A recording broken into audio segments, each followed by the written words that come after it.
ನಮಸ್ತೆ ಫ್ರೆಂಡ್ಸ್, ಇವತ್ತು ನಾವು ಕೇರಳ ಸ್ಟೈಲ್ ರೆಸಿಪಿ ಮಾಡುವ. ಇದು ತುಂಬ ಚೆನ್ನಾಗಿರ್ತದೆ. ಬನಾನಾ ಯೂಸ್ ಮಾಡಿ ಮಾಡುವಂಥದ್ದು. ಇದು ಸ್ವೀಟ್ ಇಷ್ಟಪಡುವವರು ಮಾರ್ನಿಂಗ್ ಬ್ರೇಕ್ಫಾಸ್ಟ್ಗೆ ಕೂಡ ಇದನ್ನು ಮಾಡಿ ತಿನ್ಬೋದು. ಇದನ್ನು ಮಾಡಲಿಕ್ಕೆ ನಾನು 3 ಬಾಳೆಹಣ್ಣು ತಗೊಂಡಿದ್ದೇನೆ. ಇಲ್ಲಿ ನೇಂದ್ರ ಬಾಳೆಹಣ್ಣು ತಗೊಂಡಿದ್ದೇನೆ, ಅದೇ ಚೆನ್ನಾಗಿರ್ತದೆ ಇದಕ್ಕೆ.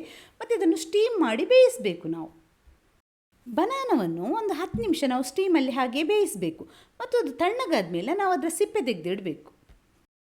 ಸಿಪ್ಪೆ ತೆಗೆದ ಬನಾನವನ್ನು ಒಂದು ಪಾತ್ರೆಯಲ್ಲಿ ಹಾಕಿ ನಾವು ಅದನ್ನು ಚೆನ್ನಾಗಿ ಸ್ಮ್ಯಾಶ್ ಮಾಡಬೇಕು.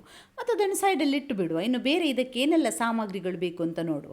ನಾನಿಲ್ಲಿ 1 ದೊಡ್ಡ ಕಪ್ನಷ್ಟು ಅಕ್ಕಿ ಹಿಟ್ಟು ತಗೊಂಡಿದ್ದೇನೆ, ಅರ್ಧ ಕಪ್ನಷ್ಟು ಬೆಲ್ಲ ಮತ್ತು 1 ಕಪ್ನಷ್ಟು ತೆಂಗಿನ ತುರಿ ತಗೊಂಡಿದ್ದೇನೆ, ರುಚಿಗೆ ತಕ್ಕಷ್ಟು ಉಪ್ಪು ಮತ್ತು 1 ದೊಡ್ಡ ಸ್ಪೂನ್ನಷ್ಟು ಎಳ್ಳು ತಗೊಂಡಿದ್ದೇನೆ. ಮತ್ತು ಹಿಟ್ಟನ್ನು ಕಲಸಲಿಕ್ಕೆ ನೀರು ತಗೊಂಡಿದ್ದೇನೆ. ನಾವು ರೆಡಿ ಮಾಡಿಟ್ಕೊಂಡಂತಹ ಬನಾನದ ಪಾತ್ರೆಗೆ ನಾವು ತೆಗೆದಿಟ್ಕೊಂಡಂತಹ ಅಕ್ಕಿ ಹಿಟ್ಟು, ಬೆಲ್ಲ, ಉಪ್ಪು, ಎಳ್ಳು ಎಲ್ಲವನ್ನು ಸೇರಿಸಿ ನಾವು ಚೆನ್ನಾಗಿ ಮಿಕ್ಸ್ ಮಾಡಬೇಕು. ಬೇಕಾದಾಗ ಸ್ವಲ್ಪ ನೀರು ಸೇರಿಸಬೇಕು, ಯಾಕಂದರೆ ತುಂಬ ನೀರು ಸೇರಿಸಬಾರ್ದು. ಯಾಕಂದರೆ ಇದು ತೆಳುವಾಗಬಾರ್ದು, ಹಿಟ್ಟು ಸ್ವಲ್ಪ ಗಟ್ಟಿ ಇರಬೇಕು. ನಾವು ಕೈಯಲ್ಲಿ ತಟ್ಟುವಂಥ ಹದಕ್ಕೆ ಇರಬೇಕು.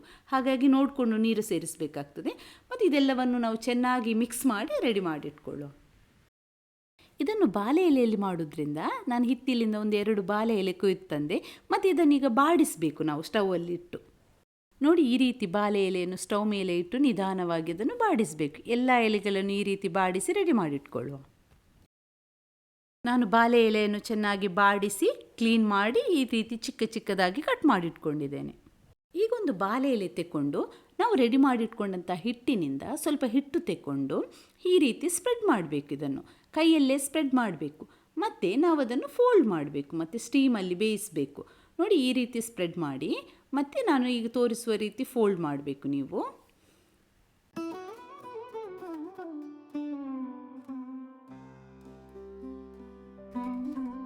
ಎಲ್ಲವನ್ನು ರೆಡಿ ಮಾಡಿದ ಮೇಲೆ ನಾವು ಇದನ್ನು 1/4 ಗಂಟೆಯಷ್ಟು ಹೊತ್ತು ಸ್ಟೀಮಲ್ಲಿ ಬೇಯಿಸಬೇಕು.